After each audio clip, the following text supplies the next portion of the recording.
जय हिंद। मैं हूं कर्नल दानवीर और आप देख रहे हैं मेरा पॉडकास्ट दानवीर सिंह। आप सबको बहुत बहुत मुबारकबाद। 17 दिनों के बाद हमारे 41 मजदूर जो उत्तराखंड की एक टनल की खुदाई में लगे हुए थे, वो एक लैंडस्लाइड के चलते आइसोलेट हो गए, दब गए या जो भी कह लें आप। और उनको 17 दिन के बाद, 17 दिन की एक बहुत ही नेल बाइटिंग फिनिश के साथ उनको निकाल लिया गया है। चाहे वो भारत के प्रधानमंत्री हों या राष्ट्रपति हों या कोई भी हो, इस समय सभी ने खुशी का इजहार किया है अक्रॉस द पॉलिटिकल डिवाइड। और बेहद खुशी की बात है। और ये मेरा टॉपिक नहीं है, बट मेरे को लगा कि इसके बारे में ये वीडियो करना बहुत ज़रूरी है, बिकॉज ये पूरी जो कार्रवाई हुई है, it is a matter of national pride. हम सब भारतीयों को इस पूरी घटना पर जिस तरीके से हम लोगों ने अपने लोगों को रेस्क्यू किया है, इस पे हमें गर्व होता है। इसमें हमने अमेरिकन ऊगर मशीन का इस्तेमाल किया, लेकिन वो पूरी तरह टूट गई। हमने बहुत सारे प्रयोग करे और अंततः हमने रेड होल माइनिंग टेक्निक का इस्तेमाल करते हुए इन लोगों को वहां से निकाला।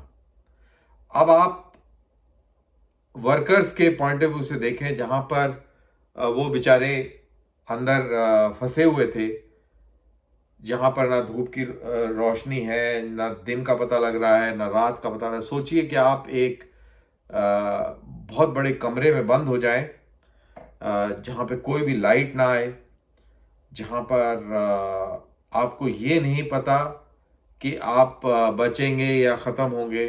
आपकी आवाज़ बाहर नहीं जा रही, बाहर से अंदर नहीं आ रही। ऐसी सिचुएशन हो जाए और फिर धीरे धीरे फिर कम्युनिकेशन इस्टेब्लिश हो, फिर रोशनी आए आपके पास में, फिर उम्मीद बढ़े, और फिर धीरे धीरे धीरे धीरे आप वहाँ से निकल पाए। तो ये पूरी प्रक्रिया, और इसी दौरान वहाँ पे एक लैंडलाइन भी लगती है और वहाँ पे लोग फिर अपने घर परिवारों से बात भी करते हैं। सोचिए कि कितना ट्रॉमेटिक होगा। और इसको सोचने के लिए आप ये सोचिए कि आपका सबसे प्रिय व्यक्ति अगर इस सिचुएशन में फंसा हो, तो आप किस मानसिक सिचुएशन से गुजरेंगे। तो ये एक it's very difficult to understand. मैं इसको इस तरीके से देखता हूँ कि मैं एक यहाँ पे एक इंसिडेंट नरेट कर देता हूँ। एक हमारी एक फौज की पोस्ट होती थी, वो आजकल वो पोस्ट नहीं है। उसका नाम था भजन। और ये भजन पोस्ट जो थी, ये अगर आप थोड़ा विजुलाइज करें तो पहाड़ी इलाके और उसकी वैली के अंदर बिल्कुल नीचे थी। और पाकिस्तानी पोस्टें सब ऊपर थीं। यानी कि अगर मैं आपको ये बताऊं कि पाकिस्तानी पोस्टें ऐसे देखती थी और हम यहाँ थे, और हमारी बाकी पोस्टें यहाँ थी, तो ये एक वैली बनती थी। और यानी कि हमें ऊपर से देखा जाता था, तो हम बेसिकली अंडरग्राउंड टनल्ड पोस्ट में थे। मैं आपको बता रहा हूँ कि मैं वहाँ पर 1 महीना रहा, और 1 महीना में मेरी क्या हालत हो गई मैं आपको बता नहीं सकता। जबकि एक जगह, एक बहुत छोटी सी जगह थी जहाँ पे सूरज की रोशनी भी आती थी, जहाँ पर हम बहुत सारे लोग थे, हंसते खाते बोलते थे। हमारे पास में रेडियो भी था, हमारे पास में टेलीफोन भी था, लेकिन फिर भी हमारी हालत जो थी, इनफैक्ट उस पोस्ट का एक नियम भी था कि कोई भी 1 महीने से ज़्यादा नहीं रहेगा, क्योंकि उस पे उसके दिमाग पर असर पड़ने लगता था। वो एक बहुत ही I don't know if I am able to make you understand कि क्या सिचुएशन होती होगी। और इस सिचुएशन में दुश्मन हम पे गोलियां भी बरसाता था और ये सब भी चलता था। तो हमारे जो भी एक्टिविटी चलती थी वो रात में चलती थी। चाहे राशन आने का या हमारे यहाँ से कोई संदेश जाने का, ये काम सब रात में होता था, या लोगों की बदली होना, ये सब रात में होता था।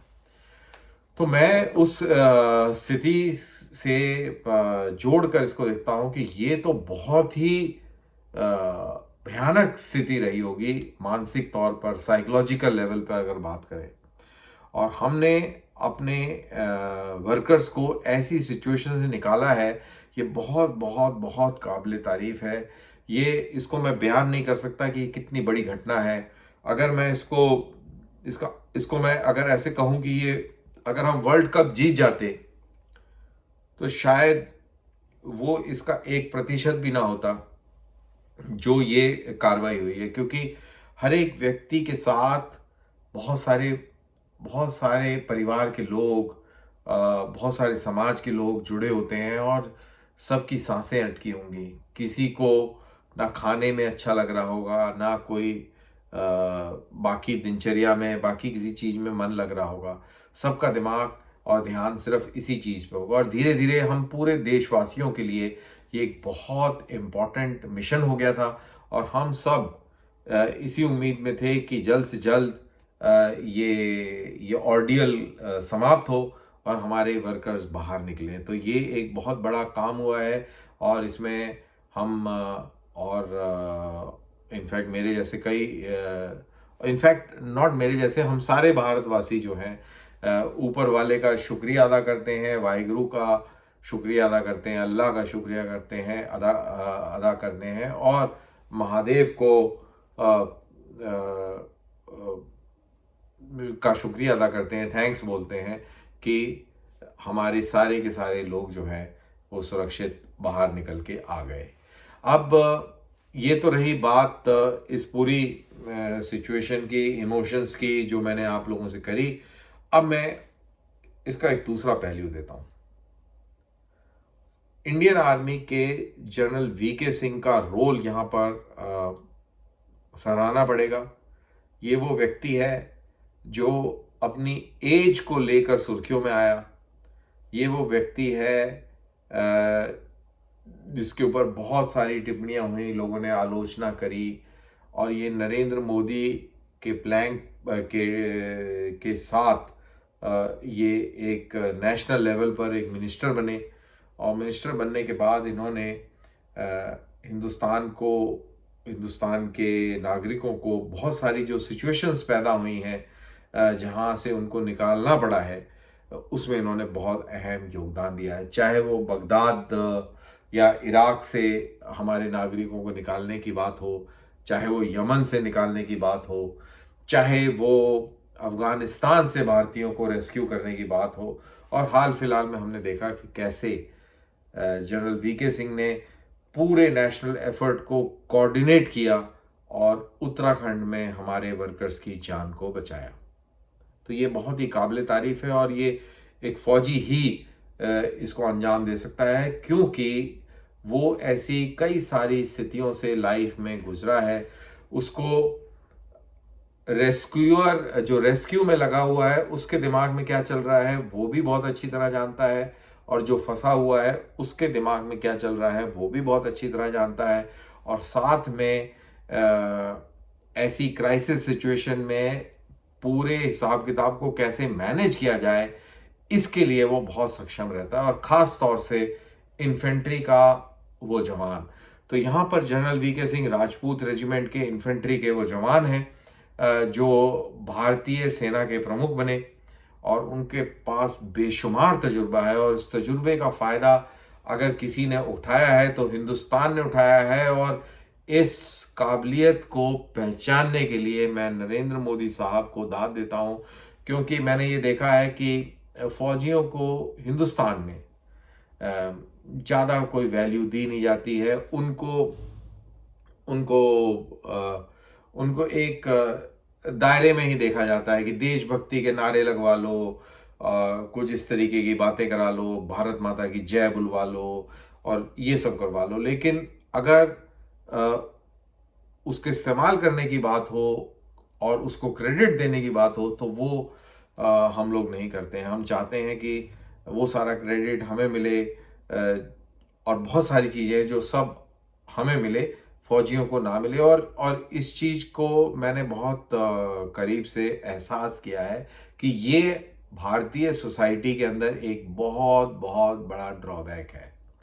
वेल, वो अलग बात है, मैं अपनी सॉब स्टोरी और इस चीज़ को मैं ज़्यादा उजागर नहीं करना चाहता हूँ इस खुशी के मौके पर। लेकिन ये जो पूरा घटनाक्रम हुआ है, जो पूरी जो बात हुई है, ये बहुत ही काबिल तारीफ़ है।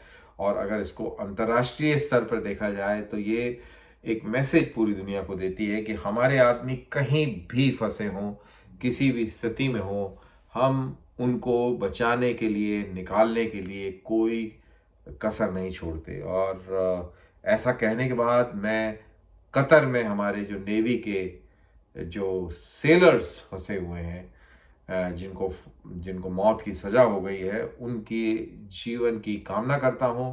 उनके सुखद भारत में वापसी की कामना करता हूँ।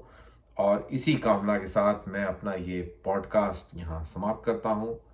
आप सबको बहुत बहुत मुबारक। और इस मुबारकबाद के साथ आपसे अपील भी कर देता हूँ कि आप इस वीडियो को मित्रों से शेयर करें, लाइक करें और मुझे दें इजाज़त। जय हिंद।